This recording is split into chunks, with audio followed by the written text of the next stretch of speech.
क्या कनाडा ने दुनिया के जो विजिटर्स हैं उनके लिए अपने दरवाजे बंद कर दिए हैं।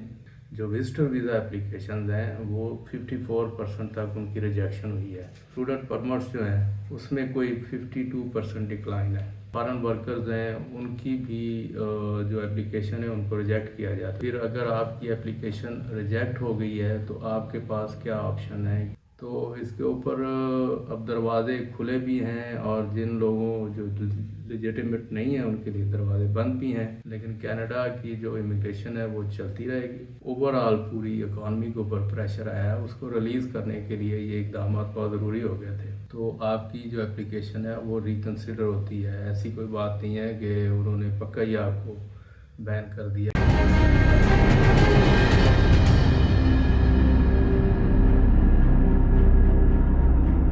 बिस्मिल्लाहिर्रहमानिर्रहीम। दोस्तों, मैं हूं सैयद इजाज़ गिलानी, उर्दू कनाडा ऑफिशियल हमारा यूट्यूब चैनल है। अगर आपने अभी तक हमारा चैनल सब्सक्राइब नहीं किया तो कर लें ताकि हमारी आने वाली वीडियो आपको मिलती रहे।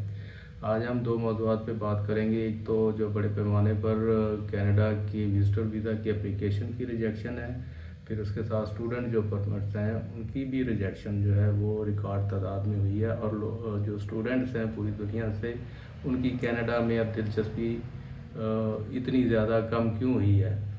और जो फॉरेन वर्कर्स हैं उनकी भी जो एप्लीकेशन है उनको रिजेक्ट किया जाता है, उसकी क्या वजूहत हैं। और फिर अगर आपकी एप्लीकेशन रिजेक्ट हो गई है तो आपके पास क्या ऑप्शन है कि आप दोबारा कैसे अप्लाई कर सकते हैं। और अगर 2-3 मरतबा भी रिजेक्शन हुई है तो क्या कोई कानूनी तौर पे आप पे पाबंदी है कि आप दोबारा अप्लाई नहीं कर सकते। इस मौज़ूआत पे बात करते हैं। बेसिकली कनाडा की गवर्नमेंट ने जो इतनी बड़ी पिछले 2-3 साल में तादाद बढ़ी है, उसके ऊपर अब कैप्स जो हैं वो तो ऐलान कर ही चुकी थी, लेकिन 2024 में और उसके बाद जो ये क्वार्टर है पहला, इसमें जो दादो शुमार आए हैं उसमें कोई जो विजिटर वीज़ा एप्लीकेशन हैं वो 54% तक उनकी रिजेक्शन हुई है।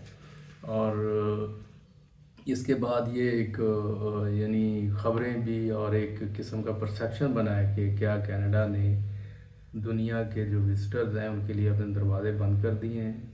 ऐसा हरगज़ नहीं है। अगर 54% रिजेक्शन हुई है जो कि एक रिकॉर्ड तादाद है, और ये कोई तादाद को अगर देखा जाए तो 2.35 मिलियन जो एप्लीकेशन थी वो पिछले साल, उसमें से 54% जो है वो रिजेक्ट हुई हैं। इससे पहले जो था, जो मैक्सिमम था वो कोई 35% रिजेक्शन का एक नंबर था। तो 54% अगर रिजेक्ट हुई हैं तो इसका मतलब है कि 46% लोगों को तो वीज़ा मिला है। तो इसलिए ये परसेप्शन के दरवाजे बंद हो गए हैं, ये कोई हकीकत के करीब नहीं है।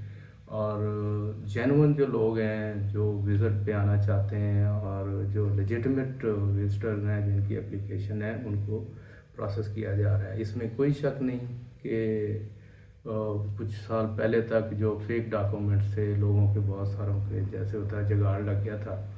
लेकिन अब जो स्क्रूटनी का लेवल है वो बड़ा इंटेंसिव और बड़ा सख्त कर दिया गया है। इसलिए कोई इधर उधर के जो डॉक्यूमेंट्स हैं या अगर आपके लूप होल हैं तो आपकी दरख्वास्त जो है वो रिजेक्ट होने के 100% इम्कान हैं। क्योंकि अब जो विजिलेंस एक शो की जा रही है सिक्योरिटी के मामले में, उसको इंश्योर किया जा रहा है। इसके बाद स्टूडेंट परमिट्स जो हैं उसमें कोई 52% डिक्लाइन है। कनाडा के जो पहले स्टूडेंट परमिट मिल रहे थे, और ये भी एक अच्छी खासी तादाद है और इसको भी बड़ा नोटिस किया जा रहा है। लेकिन अगर ओवरऑल देखा जाए तो 4 जो बड़े मुल्क हैं जिनमें अमेरिका है, ऑस्ट्रेलिया है और यूके है, तो ये हॉट डेस्टिनेशन थी कनाडा के अलावा स्टूडेंट्स की। तो वहाँ पे भी डिक्लाइन है और उसकी जो परसेंटेज है वो कोई 36 ऑस्ट्रेलिया में है और इसी तरह को 16% अमेरिका में है और 11% यूके में है। तो कनाडा की जो ओवरऑल एक देखी गई है वो को 46%, यानी वो जो इंटरेस्ट है इंटरनेशनल स्टूडेंट्स का वो कनाडा में अब इस लेवल पे कम हो गया है कि उनकी डेस्टिनेशन जो है वो बाकी 3 मुल्क हैं। तो कहने का मकसद ये है कि ये एक जो गवर्नमेंट ने पॉलिसी चाक आउट की है और उनके अदारे जो इसके ऊपर काम कर रहे हैं वो इसीलिए कि जी 5 से 6.5% तक जो है ना वो डिक्रीज़ चाह रहे हैं कि पॉपुलेशन जो है ना इस तरह की उसको इंश्योर किया जाए 2026 तक।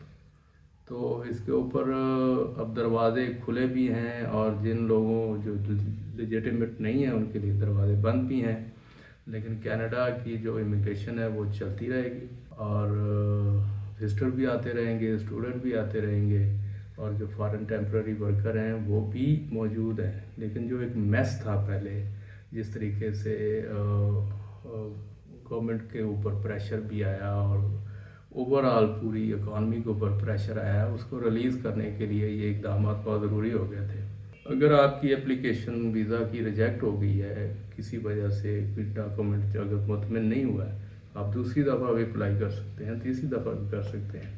लेकिन हर नई एप्लीकेशन के साथ जो कंसर्न है या जो वीज़ा ऑफिसर ने उसके ऊपर इतराज़ लगाया है उसको अगर आप दूर कर देते हैं, आपके सफिशेंट फंड का, आपकी जो फैमिली टाइज़ का है, फिर आपकी जो इंटेंशन है, आप उसके साथ अगर एक्सप्लेन कर देते हैं वो जो रिक्वायर्ड डॉक्यूमेंट्स हैं या जो कंसर्न है उनको दूर करने के लिए, तो आपकी जो एप्लीकेशन है वो रिकंसिडर होती है। ऐसी कोई बात नहीं है कि उन्होंने पक्का ही आपको बैन कर दिया। वो उस सूरत में होता है कि जी अगर आपके डॉक्यूमेंट्स फेक हैं या फॉर्जरी की हुई है या इस तरह का, अगर वो प्रूव हो जाता है तो फिर तो 5 साल का जो बैन है वो अगर आपकी जो डिसीजन लेटर है उसमें लिखा हुआ तो फिर तो कुछ नहीं किया जा सकता। लेकिन अगर फॉर अ रीज़न कि जी आपकी डॉक्यूमेंटेशन या आप वो शो नहीं कर रहा कि आप वहाँ से वापस आएंगे या आपकी जो फैमिली टाइज ऐसी नहीं है या आपकी फाइनेंशियल कंडीशन ऐसी नहीं है, उसके ऊपर आप दोबारा अप्लाई कर सकते हैं और किस्म आजमाई कर सकते हैं।